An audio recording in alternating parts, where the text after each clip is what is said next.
Hi, Rod climbing in the Philippines here. I hope you're all well. And I'm going to answer a couple of questions that were made to me or posed to me by commenters on my YouTube channel, which I presume you are actually watching, or that you might be on one of the other ones. And the first one of those was they asked me to say what were the advantages and disadvantages of having a Ladyboy girlfriend, which is something I do know a little bit about. So we'll start with the advantages. Right. The first thing to note is that, first of all, what is a ladyboy? A ladyboy is essentially a non-masculine male. Now, that covers an awful lot of things. Any male who is not masculine in Southeast Asia would be fall into this category of ladyboy. And depending on where you are, then the actual term would change. For example, in Thailand, it's the one you've probably heard of most. They're known as katoi. In Cambodia, it's gutoi. In Japan, they're okama, or new halves. There's just, in Indonesia, they're waria, and you find that also in Malaysia. And there's loads and loads of them, and here in the Philippines, they're normally called, in this part of the Philippines, they would normally be called baklas, or it could be bading, or it could be Becky. In the Philippines alone, there are dozens of different terms for the same thing. So what happened was that in the 1960s, when American servicemen were stationed in Southeast Asia, they came across this same thing everywhere. These highly feminine males, many of whom presented as women, although not all, and were absolutely gorgeous. And they called them ladyboys because, you know, they didn't speak the local term, and it gets complicated. So this term ladyboy went right across the whole, really, of Southeast Asia, and also into, you know, other parts of Asia than Southeast Asia. So that's what it is. What we are talking about here is males who are not masculine, and they may be extremely feminine. They may be, excuse the dogs, they may be so feminine that they look like women, or they could be what you might call effeminate gays in the West. You know, they're recognisably male, but they'd be wearing floppy moppy hairstyles, maybe earrings. They're probably taking hormones, and they look like something in between. They look like incredibly pretty boys. Generally speaking,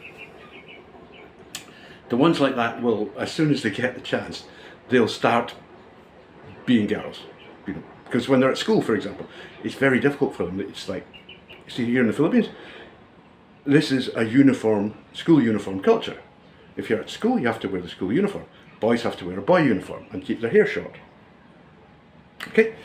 I have to say, this doesn't seem to do any harm at all. So I am a little bit suspicious when I hear all this bullshit from the West about, oh my God, you know, they're not letting them express themselves. Well, I'll tell you something, here by the time they leave school, they damn well express themselves, and how. So, that's what you're looking at. This is a male who behaves like a woman, to a more or less extent.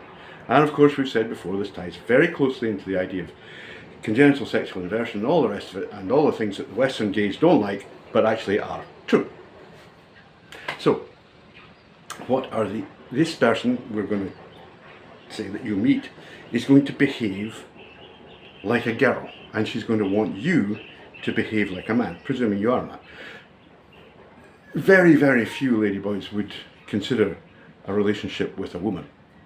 They were going to be autogynephilic ladyboys, sometimes called late bloomers, but in addition to that, it's not really culturally accepted. I mean, we will see them. You know, if we were to go up to, say, town centre of Angeles here, or Walking Street, that sort of area, you would probably see, if you give it a couple of hours, you'd probably see a big ladyboy with an actual girlfriend. You know, she's steering around the place. But this is an exception. Angeles is an exceptional place. Sin City, they call it. That is not why I'm here, by the way. However, leaving that aside, nearly all ladyboys want a man, and they want a straight, heterosexual man. They will not tolerate any sign of homosexuality on the part of the man. It's like, no. Here they call this green blood. If you've got green blood or Berding Dugo, then you are not a suitable partner for a ladyboy, as far as ladyboys are concerned. You just aren't. you have green blood, that means you're just like them. And as I said before, you know, it's only in the insane West, which is completely, totally fucked in the head, that like goes with like. Here opposites attract. So ladyboys won't go with other ladyboys, they look for men. Right? That's simple as that. There's no doubt about this, there's no question, there's no sort of, you know, and of this USican BS about gay liberation, which is no liberation at all, it just put them in a box. What are the advantages to a man? You're a heterosexual man, remember? You like women, you like girls. So why are you going to go with a feminized male? I mean, it's a very reasonable question. A lot of people don't understand this. I mean, they might be the kind of person who is critical, gender critics who are scum, or they might be genuinely curious, and for those who are genuinely curious, that's a good question, it's deserving of an answer. So what are the specific advantages of dating ladyboys? Well, the first one is they're absolutely gorgeous. I mean, they really are beautiful. And I was talking to one, actually, a Western trans woman online just the other day there, and she was talking about how beauty is absolutely central to their lives. The expression of beauty, it's just, it motivates them more, and the success in being beautiful for a ladyboy is getting a man. Well, there are two, but the one we're concerned about here is the getting a man. The other one is success in things like pageants and you know, modelling and working in cabaret, things like that, where beauty is a premium. You know, if you're beautiful, that's where you're going to try and work. For most girls, and I'm including some really stunning ladyboys who are just eye-wateringly beautiful, they don't do that. They have other ways of getting the affirmation that they really like. But one of them is to make themselves available to men. Now that could be, you know, short-term paid arrangements, which we're not really concerned about here, but which are fine. If you want to do that, that's absolutely fine. There's no reason why you shouldn't. I mean, these girls are adults, they know what they're doing, they're going to be very good at it. It's up to you. You're talking here about people who want to form a relationship with a ladyboy, however, it's a little different. Why are they good? Well, the first thing is they are gorgeous. You know, you go out on the town with a ladyboy and everybody's going to look, they're all going to go, ooh, you lucky bastard. They really, really are.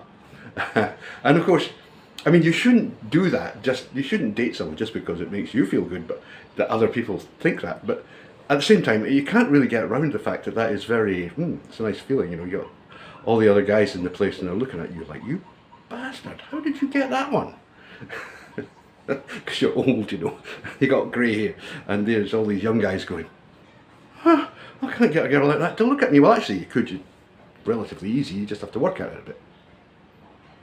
So that's one, it's the beauty. The second one is a strange one, because they're actually male. Right? All trans women everywhere on the planet are male. There's no doubt about this. There's no argument about this. And people who say, oh no, we're actually real women now. Please do me a favour. You're not. You're always male. You will always be male. Even if you go to the insane lengths of having your penis chopped off and turned into a pseudo vagina, you're still a male. You've got XY chromosomes, that's it. Everything that you do is just fakery. You know? Except, if you're a genuine sexual invert, that means that you were affected by hormonal anomalies when you were in your mother's womb. And we know now that this tends to happen to, not the first baby, but sometimes the second one. Ray Blanchard did a lot of work on this, and you should read it. But basically, it will change you for life. And what seems to happen is that things called the androgen receptor genes, which are part of your genetic makeup, you know, are somehow blocked in while you're still in utero, so they don't actually do what they're supposed to do, which is to take testosterone and cause that to provoke changes in your body. Hang on a minute till I shut this window. Sorry, fucking people around here, they just can't control their dogs. Anyway, far wizard. So what we're talking about here is that, you know, they're beautiful, but they're male. Can't change that. That means they understand you. And I wrote in a book, an absolutely fantastic book, which you should read, called The Warm Pink Jelly Express Train. I said that a trans woman, we were talking about South American trans women there, travestis normally. I said that she's got a box in her head that's marked guy stuff. You know, now she might be the most beautiful woman you could possibly imagine, but she still has that box. And anytime she's a little bit confused about what you're doing, she's going to open the box and go, ah, that's what he's up to. While you have absolutely no clue whatsoever what's going on in her tiny little head, or whatever. You just don't. She's going to read you like a book. Now, that might sound like, and I'll come back to that in disadvantages, because it's both, you know, it's a tremendous advantage that you could, you know, you can have that kind of, the bonding with the ladyboy is very quick and it's very relaxed, you know, and I'm not talking necessarily about sexual bonding or bonding that might lead to sex. I'm just saying, you know, you're sitting and having a drink with a ladyboy and it's like, I've known this girl for all my life. And they're just like, you know, when, in that sense, you know, when you meet guys that you don't know, and there's a guy thing that we do that we don't actually need to know any of your background, but we'll just do that thing. And they do it too. They do it too. So it's very like, oh, this is really cool. I don't have to start worrying about protocols or maybe saying something that might upset her or anything at all like that, especially with an HST, a homosexual transsexual. Because, you know, you can see she's completely open. So that's really a big advantage. It means that you can have, you can establish relationships with them quite quickly. And, you know, there are very few hoops through which you must jump to actually establish a relationship with this girl.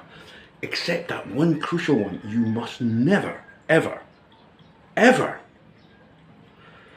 do anything that could be taken for homosexuality.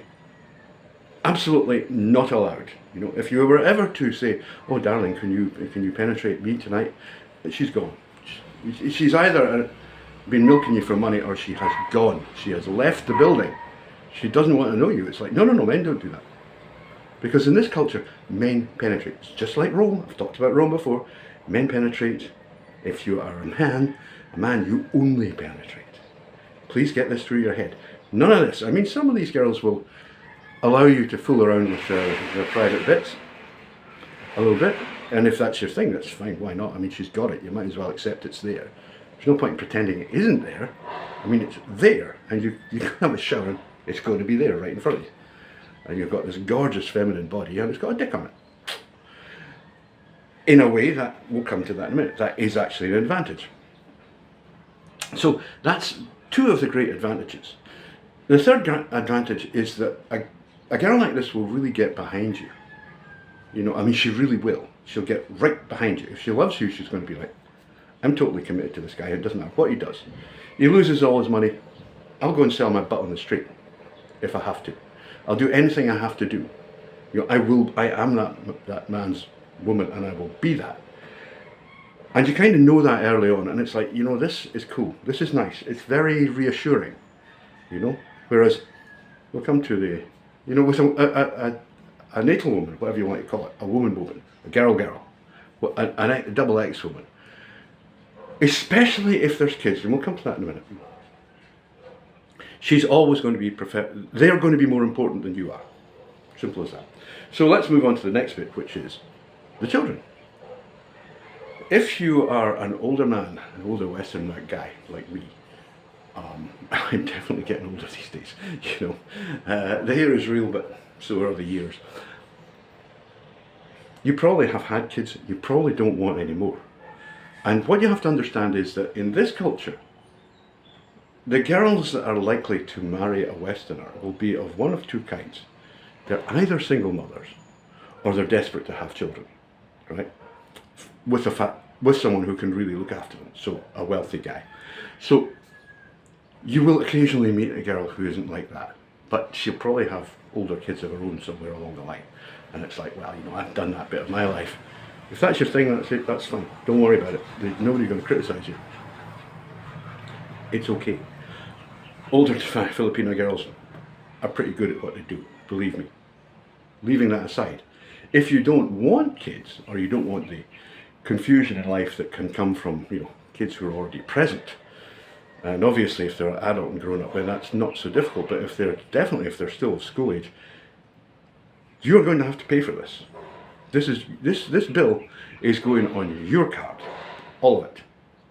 Because that's what happens, you see, the girl doesn't work, you work, and you make the money to bring up and support her children. With a ladyboy, there is none of that.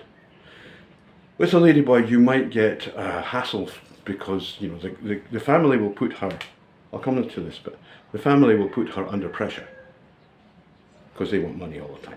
And some of these families, they are just, they're awful. It's really awful. And the pressure, they're unashamedly put huge pressure onto a ladyboy, which they probably wouldn't if it was a double X girl, you know, a daughter or a niece, because, you know, that's the way it is, that's a real girl. But the ladyboy is a male. Males are expected to contribute to the family. I was speaking to one the other night, and a really nice, lovely girl. And she said, well, the thing is, my family expects me to be the breadwinner. Because she's actually male. You know? There's no getting out of that. That one is there, and you have to somehow deal with it.